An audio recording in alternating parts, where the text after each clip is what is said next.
सर्वसामान्यांचा आवाज बेधडकपणे मांडणारा न्यूज चॅनल म्हणजेच बेधडक बेधडक.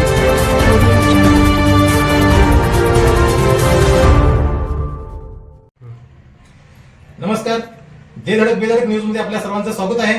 पाहूया आजची धडक देणारी बेधडक बातमी फक्त आपल्यासाठी.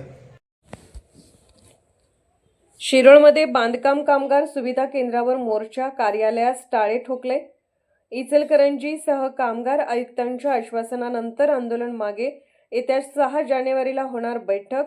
बहुजन असंघटित कामगार संघटनेच्या वतीने कामगारांच्या विविध प्रश्न संदर्भात सोमवारी शिरोळ येथील बांधकाम कामगार संघटनेच्या सुविधा केंद्रावर मोर्चा काढून आंदोलकांनी कार्यालयास टाळे ठोकले. यावेळी कार्यालयासमोर जोरदार घोषणा देऊन आंदोलकांनी सर्वांचे लक्ष वेधले. दरम्यान कार्यालयाच्या प्रतिनिधींनी इचलकरंजी येथील कामगार आयुक्त कार्यालयाच्या सहाय्यक आयुक्त जानकी भोईटे यांच्याशी संपर्क साधून आंदोलनाची माहिती दिली. यावेळी येत्या 6 जानेवारी रोजी कामगारांच्या प्रश्नांवर बैठक बोलवण्याचे आश्वासन भोईटे यांनी दिले. कार्यालय अधिकारी व आंदोलक यांच्यात झालेल्या चर्चेनंतर व लेखी आश्वासनानंतर अखेर आंदोलन मागे घेण्यात आले. शिष्टमंडळाच्या वतीने बांधकाम कामगार मंडळाच्या शिरोळ सुविधा केंद्राचे मीनाक्षी सणदी यांना निवेदन देण्यात आले. बहुजन असंघटित कामगार संघटनेचे प्रमुख डॉक्टर शंकर माने यांच्या नेतृत्वाखाली प्रदेश उपाध्यक्ष संतोष वनखंडे, सविता माने, अमन सय्यद, अक्षय लोंढे, संजना आठवले, राहुल बनसोडे, खंडेराव कांबळे आदींनी मोर्चात सहभाग घेतला.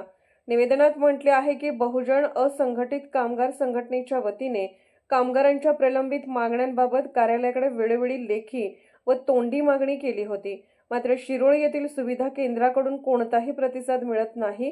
संबंधित अधिकाऱ्यांकडून कामगारांच्या मागण्यांबाबत केवळ आश्वासन देण्यात येत असून प्रत्यक्ष अंमलबजावणी होत नाही. कामगारांना स्मार्ट कार्ड देण्याबाबत तात्काळ कार्यवाही करावी. कामगार व त्यांच्या मुलांच्या प्रस्तावामधील चुकीची माहिती दुरुस्त करण्यात यावी. कामगारांच्या मुलांच्या शिष्यवृत्ती व इतर प्रलंबित योजनांचा लाभ मिळावा. कामगार नोंदणी व नूतनीकरणाचे सर्व प्रलंबित अर्ज निकाली काढण्यात यावेत आदी मागण्या करण्यात आल्या असून तात्काळ अंमलबजावणी करणे आवश्यक आहे.